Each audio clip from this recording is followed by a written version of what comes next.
Sir मेरा नाम yes good afternoon good evening बढ़िया। थैंक यू अपने बारे में कुछ बताइए आप। सर। मेरा नाम अनिल है, मैं पश्चिमी चंपारण का निवासी हूँ। मैंने 10वीं तक की पढ़ाई अपने गृह जिला से किया, इंटर भी वहीं से किया, ग्रेजुएशन मगध यूनिवर्सिटी बोधगया से किया। मेरा वैकल्पिक विषय हिंदी साहित्य, मेरी रुचि कबड्डी खेलना और कबड्डी के मैच देखना। आपने ग्रेजुएशन किया मैथ से और फिर ऑप्शनल में आप हिंदी लेके आ रहे हैं, ऐसा क्यों? सर मैंने दोनों का ऑप्शनल देखा था, लेकिन मुझे ज़्यादा अच्छा महसूस हिंदी में हुआ, क्योंकि हिंदी में मैं शुरू से पढ़ा और मैथ थोड़ा मेरे लिए कठिन लग रहा था, इसीलिए मैंने हिंदी चुनी। इन दोनों सब्जेक्ट्स की अगर बात की जाए, मैथ्स और हिंदी, जी सर। का बिहार एडमिनिस्ट्रेशन में क्या क्या बेनिफिट आपको मिल सकता है दोनों सब्जेक्ट से? सर मैथ पढ़ने से कोई भी व्यक्ति तार्किक रूप से सोचता है, समस्याओं का समाधान करता है और उसका प्रयोग प्रशासन में, जैसे बहुत सारी डाटा आंकड़ा आता है, उसको देखने में उसे सहूलियत होगी। और हिंदी व्यक्ति को संवेदनशील, सहृदय बनाता है, ताकि वो अपने कार्यों का संचालन अच्छे तरीके से करे। संवेदनशील और कुछ? संवेदनशील और सहृदय बनाने के अलावा और कोई बेनिफिट्स नहीं है साहित्य के? साहित्य में बहुत सारी हाँ, विधाओं तो कुछ और बेनिफिट्स के बारे में आप हमें बताएंगे? जैसे सर समाज के बारे में भी पढ़ते हैं साहित्य में, उसका भी प्रयोग हम प्रशासन में कर सकते हैं।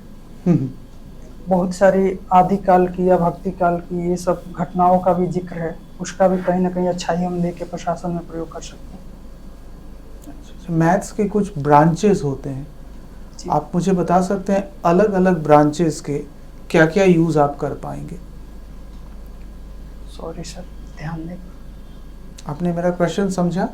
जी जी। मैथ्स के अलग अलग ब्रांचेस का प्रशासन में कुछ यूज आप कर पाएंगे, जैसे नंबर सिस्टम, अरिथमेटिक्स, है ना? अरिथमेटिक्स का यूज क्या होगा?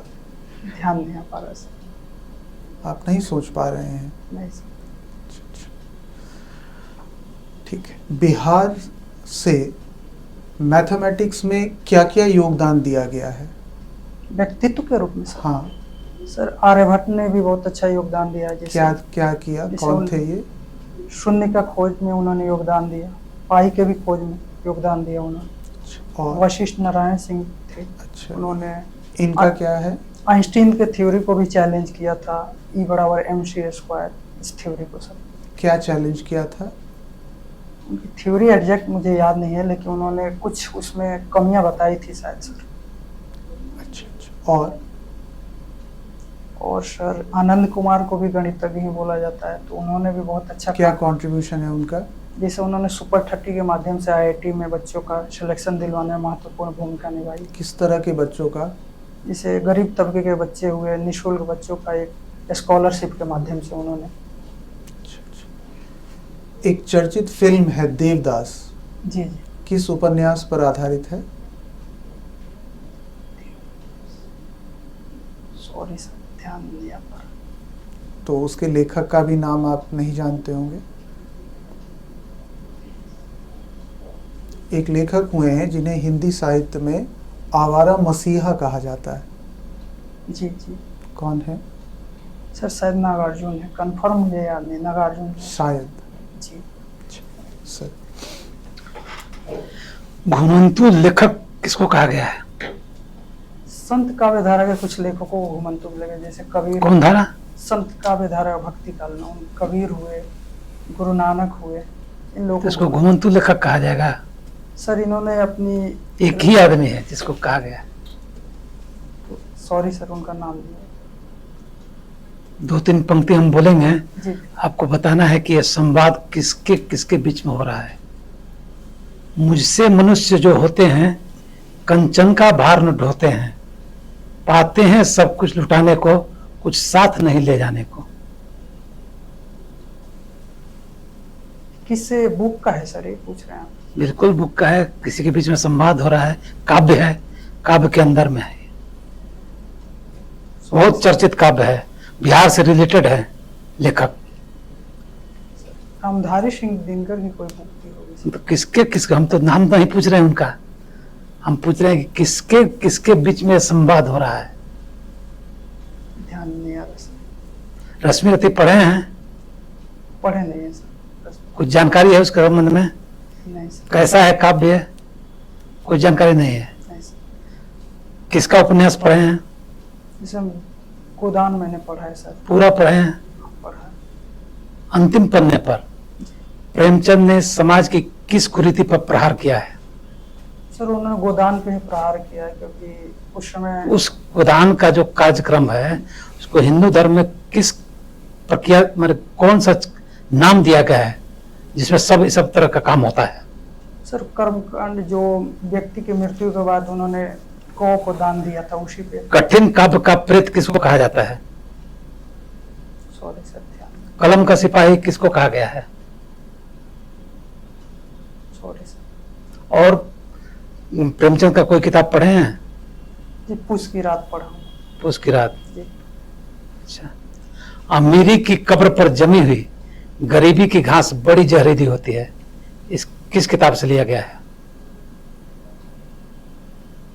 ध्यान नहीं आ रहा सर। स्वाभिमानी नमक हलाल, इसका रचयिता कौन है?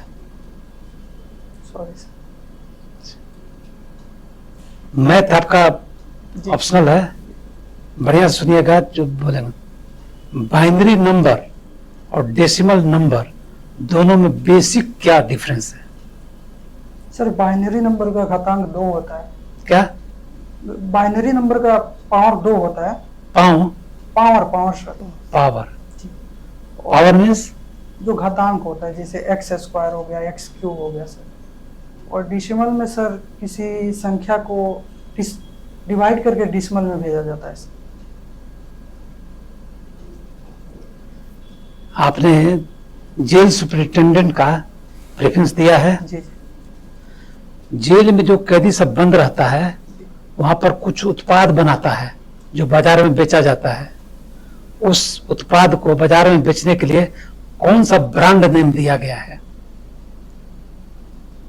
सॉरी सर, ध्यान नहीं दिया। आपने डीएसपी का भी दिया है अपना। फरलो और पैरोल दोनों में क्या अंतर है? पैरोल होता है कि सर कोई अपराधी को कुछ समय के लिए, मतलब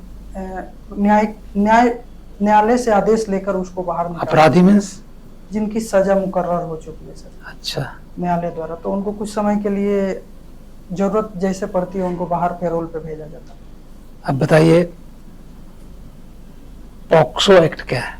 पॉक्सो एक्ट सर यौन शोषण से बचाने के लिए एक्ट बनाया गया था, जिसमें 18 साल से कम उम्र के बालिकाओं को बचाने की कोशिश की। लड़की का उम्र 17 साल है और लड़के का उम्र 17 साल 5 महीना है। लड़का ने पेंट्रेटिव ऑफेंस किया है लड़की के साथ, कैसे डील होगा इसमें? सर ये तो बाल सुधार गृह में भेजे जाएंगे, क्योंकि इनकी उम्र 18 साल से कम है। पॉक्सो एक्ट जो इन पे नहीं लागू होगा। लागू होगा सर। तो क्या होगा इसका? इन पे कैसा ट्रायल, ट्रीट किया जाएगा इसको? इन पे ट्रायल होगा, उसके बाद पॉक्सो एक्ट। ट्रायल तो होना ही होना है। जी। क्या होगा इसका परिणाम क्या होगा? उनको बाल सुधार गृह में भेजा जाएगा, अगर सजा कुछ मिलती है तो। उसको कुछ नहीं होगा, बाल सुधार गृह में भेज कर छोड़ दिया जाएगा। वहां तो मैक्सिमम 3 ही साल का सजा है। इसने जो एक्शन किया वो एडल्ट का एक्शन किया है। पेंट्रेटिव ऑफेंस जो होता है एडल्ट का कार्य है, तो इसके लिए कुछ प्रावधान है उसके अंदर में। सजा का ही प्रावधान वो होगा। तो सजा का प्रावधान है। आपने तो कह दिया कि जुवेनाइल कोर्ट में चला जाएगा, और वहां से तो छूट जाएगा 3 महीने में, 3 साल में। ये तो एक्शन इसका एडल्ट का है। जी सर। इसके लिए कुछ उस एक्ट में बनाया गया है, कोई चीज कहा गया है इसके बारे में? ध्यान में नहीं आ रहा। एडल्ट का जब एक्शन किया तो। Sorry sir. आपका कबड्डी हॉबी है? जी सर।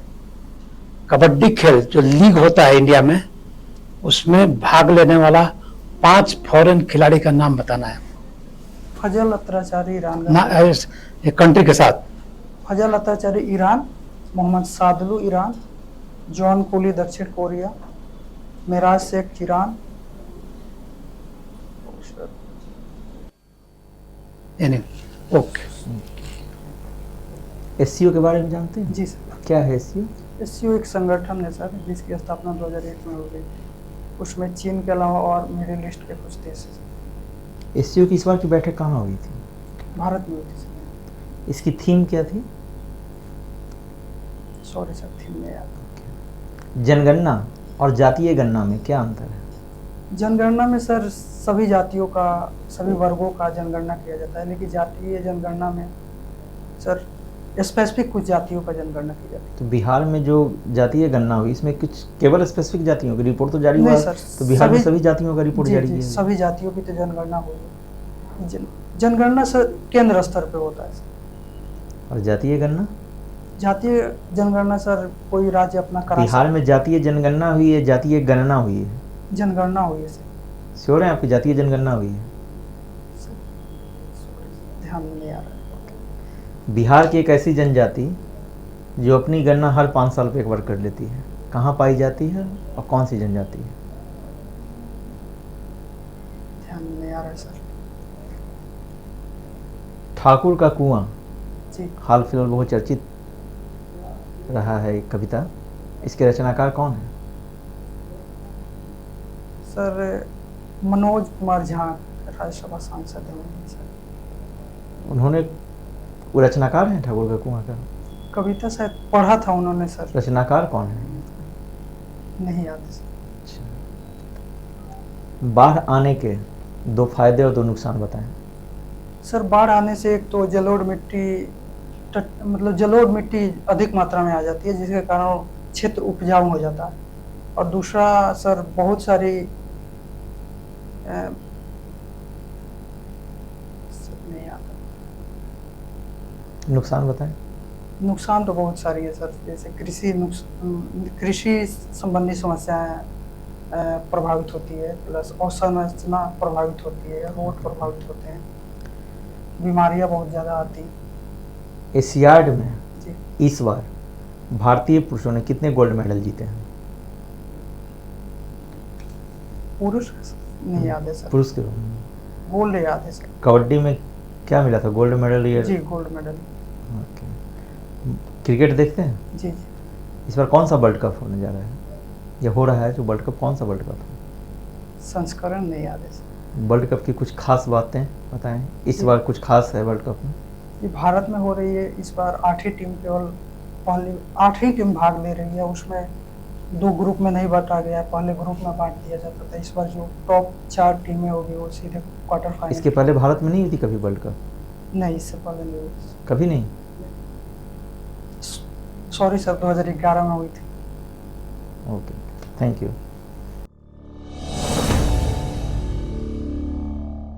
कब है आपका? 16 को है सर। 16 को है। आपके पास 4-5 दिनों का टाइम है। ठीक है, कोई चीज़ को देख लीजिए। जैसे आपका सिटिंग जो है वो आप बहुत आगे की तरफ आके बैठे हैं, ऐसे हो जा रहा है। पीछे जाइए जितना स्पेस आपका। हाँ, ये अब आपके बैठने का तरीका सही है। और जो एक बटन आपने लगा रखा है कोट का, उसको भी खोल लीजिए, है ना? ये अब आराम, अब आपको कंफर्टेबल लग रहा होगा। तो इस तरह से आप बैठेंगे। उस टाइम पे आप एक साइड में झुके हुए थे, आगे की तरफ भी बहुत ज़्यादा आप आ रहे थे। तो इस चीज़ का ध्यान रखेंगे बैठने का। और थोड़ा आराम से क्वेश्चंस का आंसर करेंगे। जब क्वेश्चन आ रहा है उसको पहले पूरी तरह से अच्छे से समझना है, फिर बोलना शुरू करना है। कहीं कहीं पर लगा कि आप थोड़ा जल्दी क्वेश्चंस में कर रहे हैं, है ना? और एक जगह जो मैंने क्वेश्चन पूछा कि मैथ्स के अलग अलग ब्रांचेस का आप कैसे यूज़ करेंगे, आप उस क्वेश्चन पे सॉरी बोल दिया।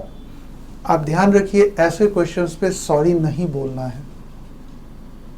जी सर। आपने जिसको शुरू से अंत तक पढ़ा और लास्ट के 3 साल में जो ग्रेजुएशन है उसमें तो सिर्फ वही पढ़ा, फिर भी आप उसका यूज़ नहीं बता पा रहे हैं, तो ये नेगेटिव इमेज जाएगा कि आपने इतना लंबे समय जिस सब्जेक्ट की पढ़ाई की उसके बारे में आप एक लाइन भी नहीं बोल पाए कि अलग अलग ब्रांचेस का क्या यूज़ होगा।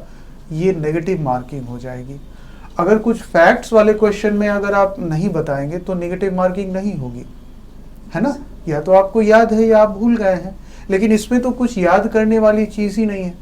इसमें तो आपको अपने दिमाग का एप्लीकेशन करना है, वहाँ पर आपने सॉरी बोल दिया तो निगेटिव मार्किंग हो जाएगी। तो अगर इस तरह का कोई क्वेश्चन आए तो रुक जाइए, सोचिए थोड़ा और एक दो पॉइंट्स बना के कुछ ना कुछ तो आपको ठीक है, बोलना ही है। मैं देख लूंगा। समझ गए? तो ये फिर सर ने पॉक्सो से रिलेटेड कुछ क्वेश्चन पूछे थे, हिंदी के विख्यात कवियों के बारे में, तो उसमें भी आपका अच्छा आंसर नहीं था। तो थोड़ा सा यहाँ पर आप काम कीजिए। ठीक, all the best. Thank you.